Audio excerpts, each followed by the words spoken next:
It's really about who you know. And I think I just learned to be open to every opportunity that came my way, because every time I tried something new, I was hugely surprised.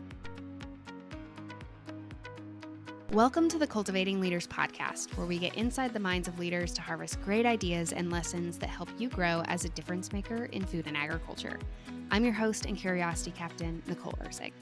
Today's guest is a social media superstar, resourceful entrepreneur, and animal welfare advocate. Michelle Schack is a dedicated cattle veterinarian and co-founder of Dairy Kind, which helps farms train employees and strengthen animal care. Then she took to the internet to connect with consumers and break down myths about the dairy industry. Michelle, welcome to the pod. Thank you for having me. So what did I miss from your bio? I think you got it all. Here I am. I guess the only thing I might add is that I didn't actually come from an agriculture background. And that's usually interesting to people like your listeners, because it took a little bit to get my foot in the door, but I had a lot of welcoming people that brought me in, and I was able to make a name for myself here. And I love it. Love working in agriculture. Love that. So how did you get involved in the dairy industry? Like, how did you get from someone who doesn't maybe have exposure to agriculture to now working in it and advocating for it? I started in college. I took my college animal science classes because I knew I wanted to be a veterinarian. And in animal science, they put us in working with all the different types of animals in agriculture, because that's what my college had. I went to UC Davis. So we had a swine facility, we had a dairy barn, we had a goat barn, a sheep barn, a beef facility. I mean, we had all of it. And I got to work with a lot of different kinds of animals, and I loved it. And then I branched out and thought, well, what else is there? I worked with some horses. I worked with sea lions. I worked at a zoo. I worked with dogs and cats, and did internships in a lot of different sectors, and just kept coming back to agriculture. I just loved the people. I can absolutely agree with that. The people in agriculture are just something very special. So I think you have a story that a lot of vet students have, right? Like you think you're going to become a veterinarian, and then all of a sudden you have to work with cows and and that kind of thing. When did you know that, hey, no, this is where I want to be? When I was an undergrad, that was when I decided I wanted to do production animal agriculture, but I wasn't sure at that point which kind. I was the herd manager for the swine facility at UC Davis, which meant I actually lived at the pig barn, which was really cool. And I loved that experience, and I really liked working with pigs. So I thought, maybe that's what I want to do. I was interning at the dairy barn, so I loved working at the dairy on campus. I thought maybe that's what I want to do. And then I was also working in a research lab with Dr. Frank Mitlerner, working on cattle emissions. So, and that was mostly at the beef facility and at the feedlot. And so I thought maybe that's what I want to do. So I knew I wanted to do something in production animal agriculture by the time I graduated college and applied to vet school. But I wasn't sure exactly what until my last year of vet school, when I was doing my externships, which is really that hands-on ride along shadowing the veterinarians one-on-one. And I did a lot of different kinds of things throughout vet school within production animal agriculture, but dairy really was the standout to me my final year, and that's when I knew that I wanted to be a dairy cattle veterinarian. What is it that you think makes dairy special, or like how did you find your connection to the dairy industry? For me, it had a lot to do with the level of involvement I get to have as a veterinarian. I will say I just love dairy cows. They're very gentle. They're very curious. They're a lot of fun. They have a lot of personality, and you really get to know them because they're around people all the time, which is a little bit different than some other sectors of agriculture. And so that was a lot of fun for me. But then on top of that, as a dairy cattle veterinarian, you're at the dairy on your clients' farms maybe once a week, every other week, at the minimum once a month. And so you really get to know the animals and the people on the farm and really have a big difference. I like the level of record keeping that dairy farms do. The records are great. And for me, data analysis is something that I'm really interested in, and it's a lot of fun for me. So being able to have that data, that I could do some data analysis. Not all sectors of agriculture have that level of data. Some do. but not all of them do. So that was something I liked. And then being able to have that regular relationship with the people and the animals and follow up too. If I made a recommendation, I didn't have to wait a year and then maybe I see them next year. It was, hey, I'll see you in 2 weeks and let's talk about how that's going. And that was a big driver for me to go into dairy because I really feel like a strong member of the team as the veterinarian, and I enjoy that. Love that. Totally makes sense. So tell me, how did you get into the space of what I'm going to call advocacy or advocacy, but you can correct me on that, of being a trusted voice online promoting the dairy industry? In 2020, I started Dairy Kind with my partners, which is a dairy education company. And we were trying to improve training on farms and access to training for the employees on dairy farms.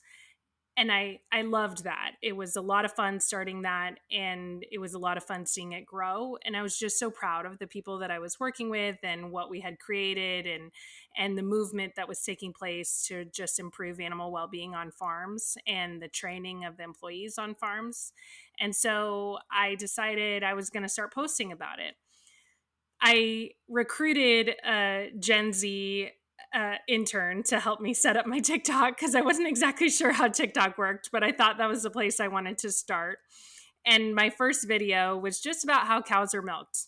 The regular process. We showed cows walking in the parlor. We showed the steps of the milking process, and then cows walking out of the parlor. And it was that simple. And that first video, where I had 0 followers, I got 73,000 views on that video. And that's when I figured out, wow, I think people really want to learn about this. They're interested in what I have to say, and they're interested in seeing what goes on farms.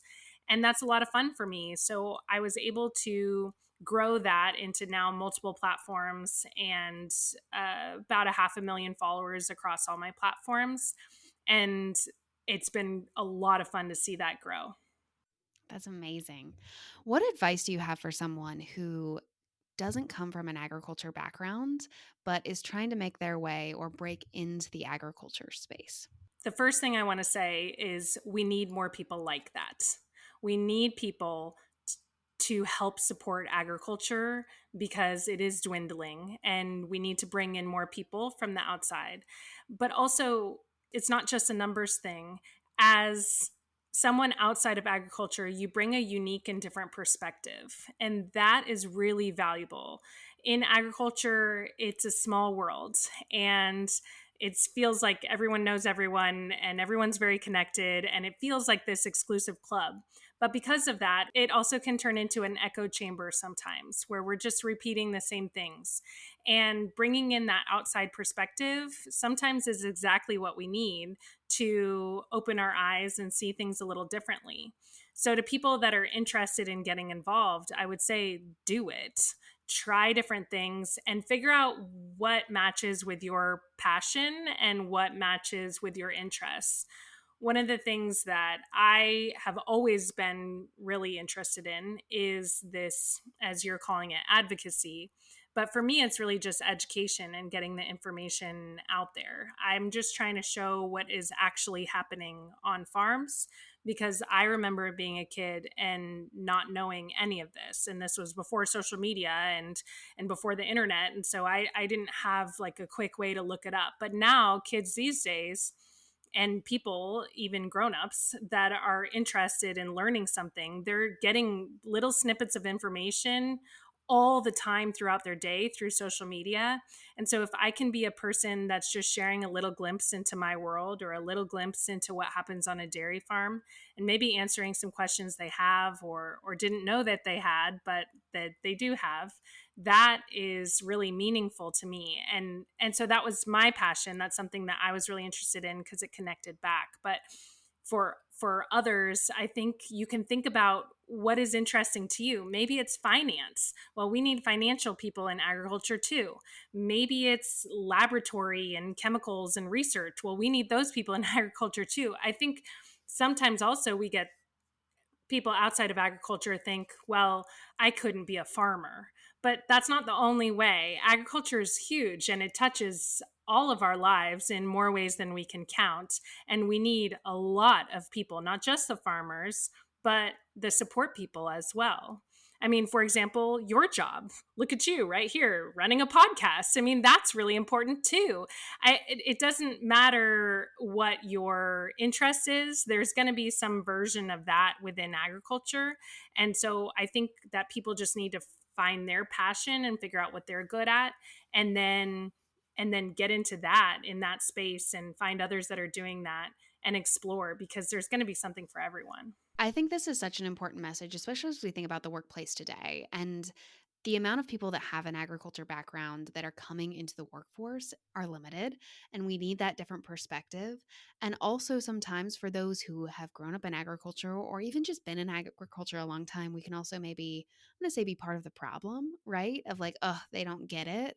Any thoughts around really building those bridges and overcoming some of that maybe curmudgeon-y mindset that you might come across of they don't understand what they're talking about, or they don't have an ag background? It doesn't mean that they're not smart or they can't contribute, but like kind of bridging some of those gaps that we run into sometimes. I have a lot of thoughts about that. So that's a great question.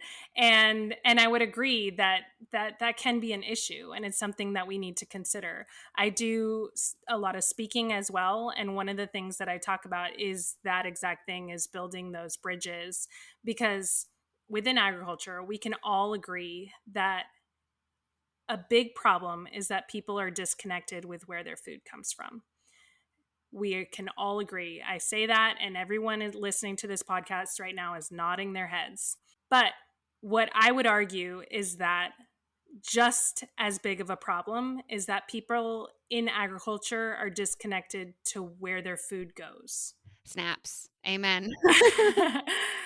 And yes, are some people that are selling direct to consumer and perhaps understand their consumer well, but there's a large sector of agriculture that don't really understand the consumer, and they're putting it all on the consumer to figure out and understand what they're doing and to believe in them and trust in them.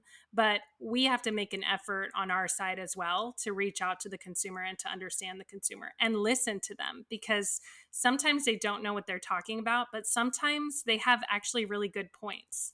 And sometimes they don't know what they're talking about, but their point is good, but they're going about it wrong, or there's like different things that can go wrong with this gap that is growing and growing and growing, but it's not all on them to understand agriculture. I mean, I think about myself, and there are a lot of people and a lot of services that I pay for that I don't understand. We just had an electrician come to our house to do something, and I don't understand a thing that he did, but he got it done, and I was very happy about that. I don't need to understand that, but I need to understand that the electrician that came to our house is an expert in that, and he explained it enough to me so that I kind of got what he was doing, and the mission was accomplished at the end of the day. But the consumer that's buying their food at the grocery store, they would like to believe, they want to believe in the farmers and the ranchers and in agriculture. They want to support good farms, but we have to let them know that the good farms are out there so that they can feel more confident in their decision making and their food choices. Yeah. I love that example of an electrician because, Michelle, I just had a contractor here. We're doing a bathroom renovation. And like, do I want to know all the things that Trevor is doing? No. But did he explain them to me, or did he tell me why he couldn't do what he wanted me to do, or what I wanted him to do? I mean, yeah, I trust him to be an expert. I think this is the part too. Like, he made me feel good enough about the process that if it was more expensive or if I wasn't able to get what I wanted, I understood why and was willing to make the compromise. And I think that's the other piece as we think about our consumers as well. Like, are we communicating the value and why it costs that much or doesn't? Like, they're our customer at the end of the day. Mm-hmm. Right. And he didn't just close the door and say, "Stop asking me questions. I know what I'm doing, okay?" Right?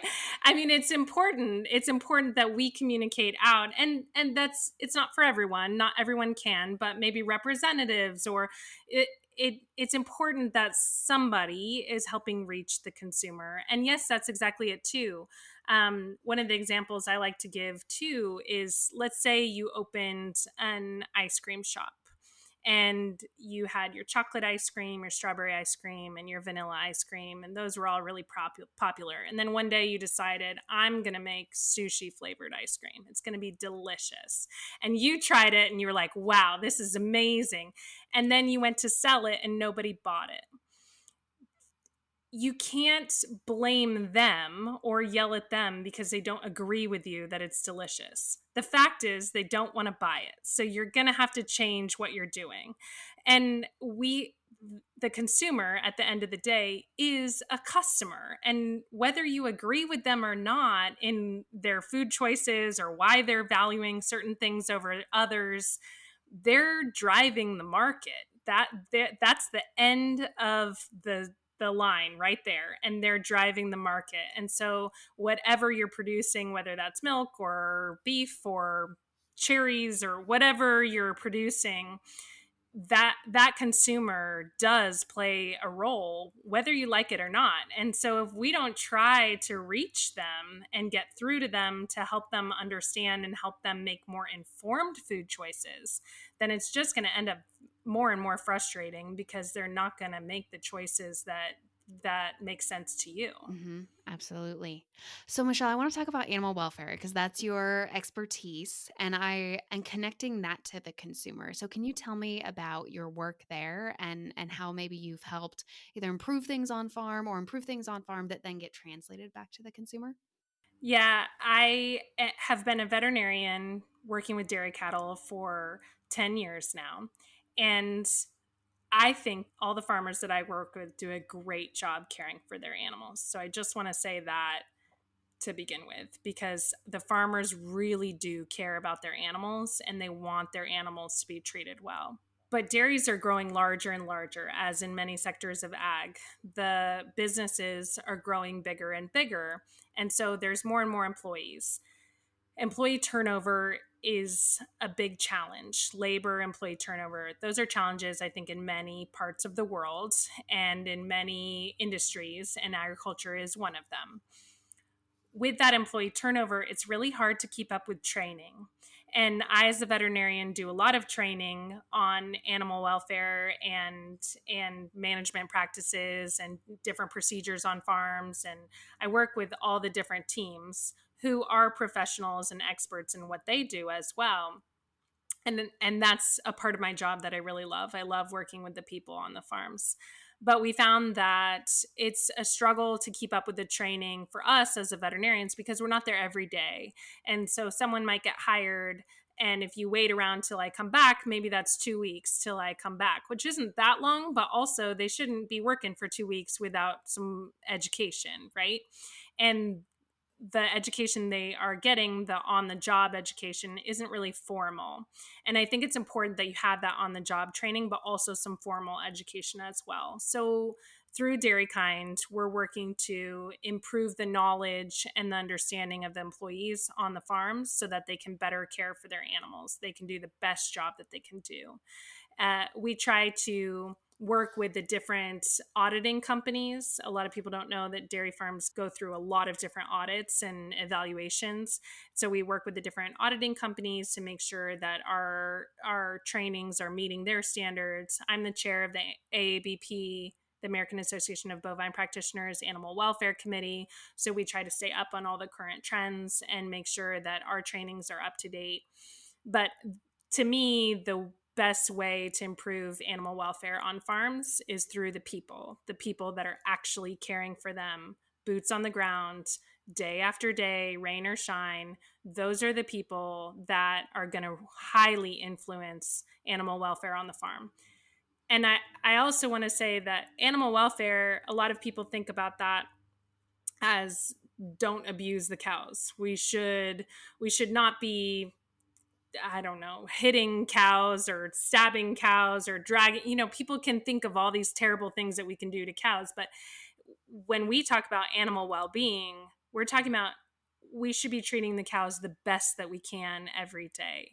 And so this is not... That's way beyond the bare minimum. Yes, yes, way beyond. So this is not just don't do this or don't do that. It's helping people understand these are the things that you're doing in your daily job, and this is why you're doing it.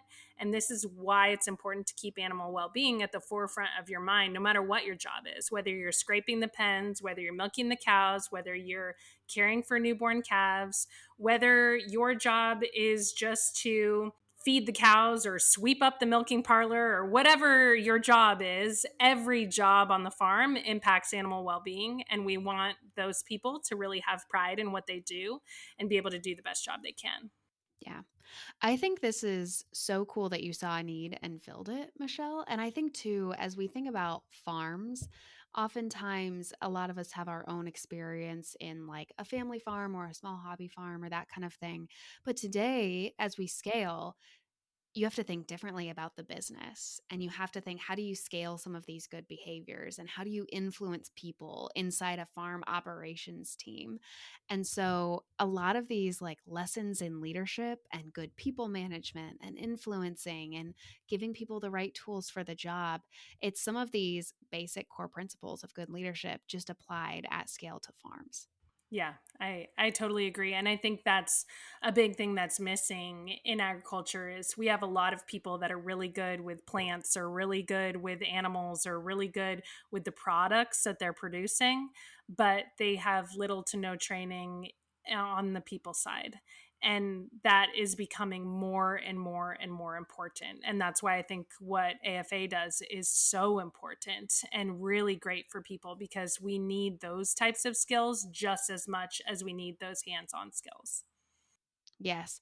Like you wouldn't think about like business culture as something that would be a topic at a farm conference, but I think more and more like those are the areas of the business that we have the opportunity to improve. Like we're really good technical experts in a lot of areas, and people are hard too. Like that's not the easiest part of the job. You can't break that down into science always. So it's really cool to see you have this technical background, but you saw the need for the people aspect of it to be applied well.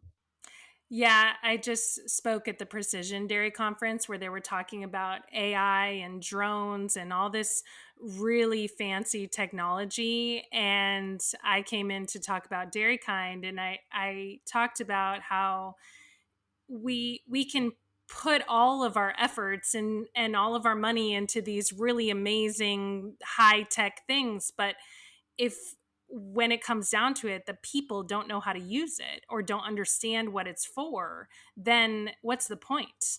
You know, there's still people behind everything that we're producing in agriculture. Whatever the product is that comes from your farm, there's real people behind it. And we can't forget about those people and just jump straight to all the fanciest new things. The fanciest new things are a lot of fun, but it really starts with the people. Absolutely. Absolutely. So, Michelle, I want to talk about your career a little bit. What is a leadership lesson along the way that you've had to learn the hard way? I've had to learn a lot of lessons throughout my career. But one thing that I've had to learn is how to stick up for myself. And a lot of that comes from being a woman in agriculture. And I will say that I haven't gotten a lot of negativity being a woman in ag.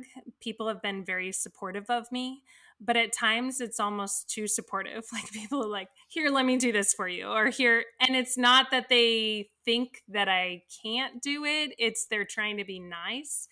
But I've had to learn to stick up for myself and say, no, I got this. Step aside, I can do this, you know, or no, I don't need help. I can do this on my own. And that I think has been a really important lesson. And then on the flip side, you have to learn how to stick up for yourself in other ways too. You have to learn how to stick up for yourself and say, yes, I do need help.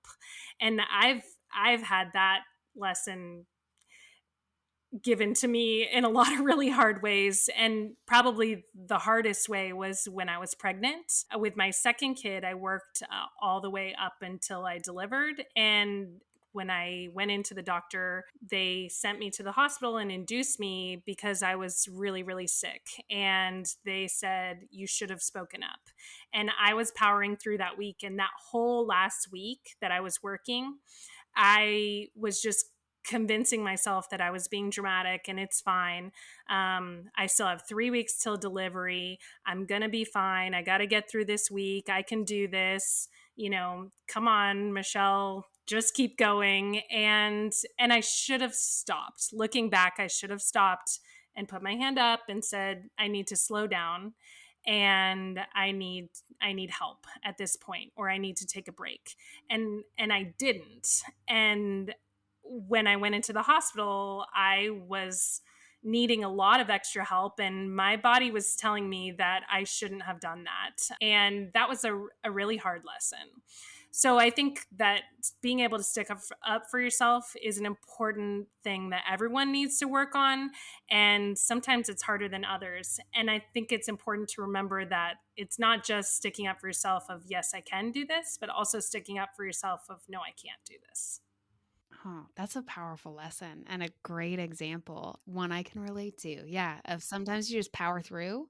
And I think that's even a thing probably in a lot of places. Like everyone does that, but especially in ag, like it's just like, yeah, I grit through it, like just toughen up kind of thing. But yes, it's hard to say like, no, I need to step back. I need to take a break. Good one. Is your career, has it ended up how you expected? No, no. I had to think about that for a minute. No, I think that I thought I was going to be kind of more Dr. Pole-esque, maybe James Harriet-esque, going farm to farm, multiple farms in a day. I knew I was going to be checking cows and doing regular herd work in the mornings and then doing emergencies in the afternoon. But it turns out that I'm doing herd work in the very early mornings, and sometimes I do emergencies, but generally after my regular herd checks, I spend the time working with people. I'm doing training, I'm doing records, I'm having meetings with managers and owners, and I do a lot of prevention. I'm trying to prevent things from happening or catch them when it's just a really small issue before it becomes a big issue. And I didn't know that I would be spending so much time on that. And then on Dairy Kind, I think fits right into that. I didn't think I would spend so much time on that, but I do, and I love it. I'm glad that I do that. It's something that I didn't see coming, and I think it's also where the industry is evolving and moving towards, is that heavier emphasis on prevention. And I think that that's really cool. And then, of course, I didn't see the social media coming. I didn't even have a smartphone in vet school, so I didn't. That I never saw coming. So, what do you think it was that set you up for just being open minded to opportunities or trying something or even the vulnerability, right? Like a lot of people are scared to put themselves on social, especially in agriculture, right? Because you can get a lot of non friendly folk as well. So, what gave you the ability, I'm going to say, to go with the flow and take the opportunities as they come? I think my experiences in college were really formative for me in my career because I was doing a lot of stuff that I never even imagined I would do. And then I was having to go out and seek opportunities that didn't just come to me because I didn't know the people, I didn't know the world, and I just kind of jumped headfirst in and made a lot of great connections. Everybody I worked with was really kind and welcoming, and then they would say, "Hey, you should look into this," or "Hey, you should look into that." The first dairy veterinarian I shadowed was because I was trying to get more veterinary experience. So I was working at the UC Davis Surgical Research Center because it was veterinarian and medical doctor focused. They were doing medical research, but they were doing it on sheep. And so I liked it because I got to work with the sheep, and but then also it was very veterinary focused. It was good for my resume. That's what I needed to be able to apply to vet school.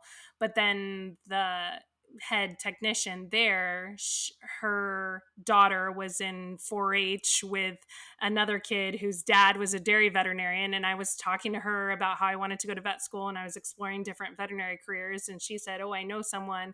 And I think everybody has some version of that exact story, that it's really about who you know. And I think I just learned to be open to every opportunity that came my way, because every time I tried something new, I was hugely surprised. I mean, even down to, I didn't shadow a dog and cat veterinarian until I went to college, but I was so convinced that's what I wanted to do. And then in college, I shadowed this veterinarian and I hated it. I was like, I'm stuck in this office. We're seeing appointments every 15 minutes. This is so stressful. I never get to see the sun. And so, you can be surprised in good ways and bad ways, but I think it's all good because you're learning from it and you're learning about yourself each time, and you have to be open-minded because you may get to a place that you never even knew existed and love it. That's what happened to me. So I think that I've just continued that spirit throughout my career, and it's been really cool to see where it takes me. Yeah. I think it's being open to, like, the side quest may become the Yeah. main quest, you know? Yeah. Like, you have a plan and it's okay to work the plan, but as you go through the journey, it's like, "Oh, maybe this fork over here is really where I'm supposed to be." And I think that can happen multiple times throughout your career, not just being young in college, but as you try new things and get new opportunities, get exposed to new people and different parts of the industry. So, I think that's kind of a neat way to look at it. Okay, Michelle, what is the hardest part of your job? The hardest part of my job is probably the hours and the unpredictability. I would say, as a dairy veterinarian, I'm pretty lucky. My job is more predictable than some aspects of veterinary medicine. Other veterinarians have a lot more unpredictability. My days generally follow the same course, but you just never know. And that's a little bit hard. Luckily, I have a really supportive family, and my husband is a teacher, so he has more regular hours than I do, which is really great. But the unpredictability is challenging, and the hours, even on a predictable day, my hours generally have me waking up. Today I woke up at 3:15 in the morning. But so it's a lot of very early mornings and long drives. And so the schedule and the unpredictability are probably the most challenging parts. But worth it. Yeah. You have to feel But like you worth it. gotta love it if you're getting up at 3 a.m. Exactly. Awesome. Okay, so Michelle, let's talk about your online presence a little bit.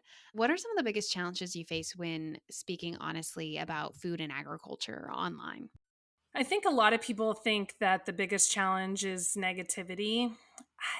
And I think that is a challenge for a lot of people. It doesn't really bother me though. I just let it roll off. Most people that are being negative have already made up their minds, or just hate agriculture in general. And I don't, it has nothing to do with me. I could be anybody and they would be negative towards it. So I don't take it personally, and that's a big piece of advice I have for people, because I think that's what's helped me be successful. More challenging would be balancing it all, because I started just on TikTok and I was doing a pretty good job there, but I was having a lot of people like, "Oh, well, I don't have a TikTok. Can you go on other channels?" And so then I went to Instagram and Facebook, which are linked, but I just repost my TikToks there. But then I wanted to expand that a little bit. So I tried to do some specific stuff just for those platforms. And then recently I started a YouTube. And so I think managing the different platforms is really challenging. I don't do a great job at it. I wish I was better at it, but that's a big challenge. Makes sense. Yeah, it's hard to be in all places at once and be a Yeah. content machine and be a, bovine veterinarian at the same time and mom and all the things. Yeah, and I just do the best I can, and it's social media. I mean, it's whatever I can do is better than doing nothing. That's what I figure. Ah, I love that because I was just about to ask you advice you have for people who maybe feel like they want to do it but are too scared or a little too shy or worried about some of that negativity. Yeah, I think that if you're interested in going for it, you just go for it. It doesn't matter if you post once a week, once a month, every day. If you're more picture focused, more video focused, whatever you're excited about doing, I think that's important too. Don't try to force yourself in a box that you don't fit in. And then pay attention to what people want to hear from you. I tried to do some trends early on, some kind of more trendy stuff, because that's what people told me to do. And those videos all flopped. And then I did that educational stuff, or I did a quiz on, is this a male or a female bovine? And that one got like 200,000 views, and it was like my fourth video I ever posted. And I realized, you know what? I think people just, they want to learn from me. And I think some of that is me, and some of that is because I'm excited to teach, and I think that comes through. But then I also think some of that is that I'm a veterinarian, and that's the place that I have in their minds as an educator. And I'm happy to embrace that. So I think paying attention to what people want from you and doing something that you're passionate about, and then not putting too much pressure on yourself. It doesn't have to be perfect. It doesn't have to be every day. I took a break for like 3 months at one point, and then came back, and I lost some followers, but I came right back to it, and it was fine. That was just what I needed to do in that moment for myself. And I don't regret that. And it all worked out fine. So I think that a lot of people are really paralyzed by imagining that they have to do it all and do it all perfectly. And you just don't. I think that applies not just to if you want to be an advocate, but life in general. Michelle, that's good Yeah. advice. What is the most interesting question or comment or interaction you've had since being on social and talking about the dairy industry? Well, I guess I could go two directions with this. You could give us the good and the bad. Well, how about the funny and the interesting? Ooh, love it. Yeah, let's do it. Okay, so I think I get a lot of very interesting comments and questions in the funny category that are just really unexpected to me. And they're generally anatomical questions like, are we drinking cow pee? Where does the pee come from? Is that a boy or a girl? No, that can't be a boy because it doesn't have horns. I mean, there's a lot of different things that people don't know about cows as mammals. and and I try to be really respectful about it because I don't know their history. I mean, this could be like a 10-year-old kid for all I know commenting this, but I get, those are some examples of some very interesting comments that I get. And then the educational piece, I think this comes back to my very big point that we need to be better listening to the consumer and better explaining. They bring up a lot of things that I never thought about. So, one big common thread that I see is a lot of people are very concerned about cattle getting ear tags. They feel that it's an animal welfare issue and that it shouldn't be allowed and it's harmful and terrible. As someone sitting here wearing earrings, I find that so interesting. Yes. Yes. Yeah. And I think many people feel that way. And I think that it's very interesting because whether you put the plastic ear tags in or not, the RFID tags in cattle are required for a lot of regulatory things. So, like when I brucellosis vaccinate, which is required, I have to put an ear tag in.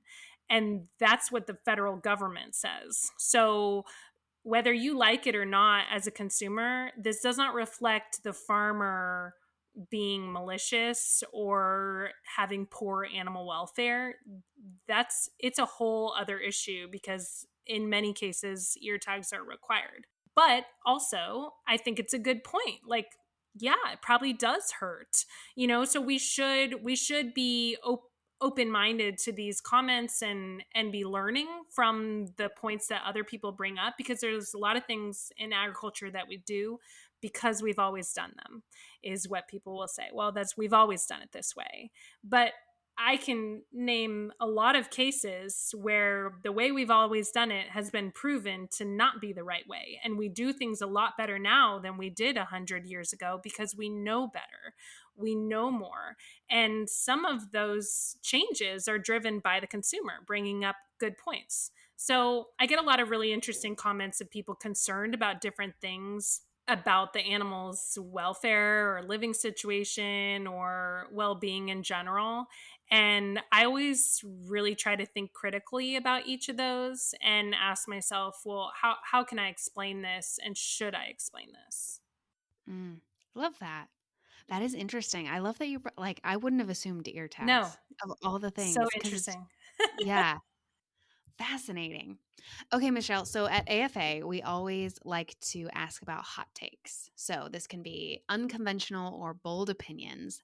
And I am curious, what is a hot take you have about agriculture, leadership, the future of ag, can even be about agriculture advocacy? I believe that the future of agriculture is off the farm. Ooh, say more about that.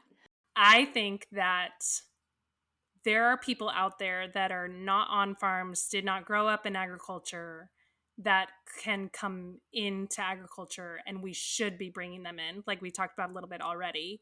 They are the future of agriculture, not just the people who grew up on farms. If we keep putting it all on the people that grew up on farms, we are going to dwindle away and die as an industry. There are just not enough people. So I believe that the future of agriculture is not on farms right now, and we need to bring them in. But conversely, I believe that there are people that grew up on farms that have a future off the farm, and we can't be afraid of that. We can't be afraid of ag kids leaving the farm and not coming back. I hear that all the time, that it's so sad that nobody wanted to come back and run the farm. That's okay, because they're doing something out there and they have the chance to educate others about how they grew up. They can bring their knowledge from where they grew up to whatever their industry is that they move into. Let them go be politicians. We need agriculture people that are politicians. Let them go be accountants. Let them go be welders. Let them go be whatever they are. We need people to leave the farm also and bring their agriculture knowledge from being on the farm out to the bigger world. So I really do believe that the future is off the farm. I think that there are a lot of industries, most industries, I would argue, that we wouldn't talk about the way we talk about agriculture. I think that we say it's so sad that ag kids don't want to come back. And it's really terrible because there's nobody to run the farms, because these kids grew up on the farms and they don't appreciate it. They left, and there's no one for this farm to go to. Well, we don't say that about other industries. Nobody's looking at me as a veterinarian and saying you failed because your kids didn't also become veterinarians. We don't say that about, any other industry, that it's somehow a failure that the kids did not come back and do exactly what their parents did. So why are we putting this all on the ag kids? I think it's great if they're passionate about it and they want to come back and run the farm. That is great, and let them do that. But let them live out their passions in whatever way that is, and go find the people that are not in agriculture right now that have a passion for it, because they're out there. That was me, and bring them in. And I think if we were just more open, that we would have a stronger future. Oh, that's a hot take, Michelle, but I love it because I think it doesn't paint the future of agriculture as scary. It's just, let's find the people that are passionate about food and ag and make sure that they have a pathway, whether they grew up on a farm or they didn't. Because at the end of the day, we need a strong, diverse background of people to build the future of ag, because it is going to look different than where we've been. And I think that's the key to all of this, right? Because I think part of my stomach got a little like, "Ooh," when you started to say that, but it's because we wanna pass on the tradition of agriculture, and there's a lot of these traditions that are both cultural, and I think, like, you just kinda got some of it in your blood, and that doesn't mean that you have to come from a farm to have that and to pass it on. So, love the hot take. That's a great place to end this, Michelle. I have loved this conversation. It has been so fun getting to know you. Now, AFA, we're all about building bridges. So tell me, where can people find and connect with you online and learn from you about the dairy industry? Thank you. You can find me on TikTok, Facebook, Instagram, and YouTube at Dairy Doc, different versions of that. But if you just search up Dairy Doc, you'll find me. And my website is michelleschack.com. Our Dairy Kind website, if you're interested in the training that we do, is dairykind.com. And people are always welcome to reach out to me on any of those channels. Awesome. Thank you so much, Michelle. It's been wonderful to learn from you. We have very much enjoyed having you on the Cultivating Leaders podcast. Thanks for listening to the Cultivating Leaders podcast, brought to you by Agriculture Future of America. If you've been here before, you know we value feedback as a gift. Please leave us a review and let us know how we're doing.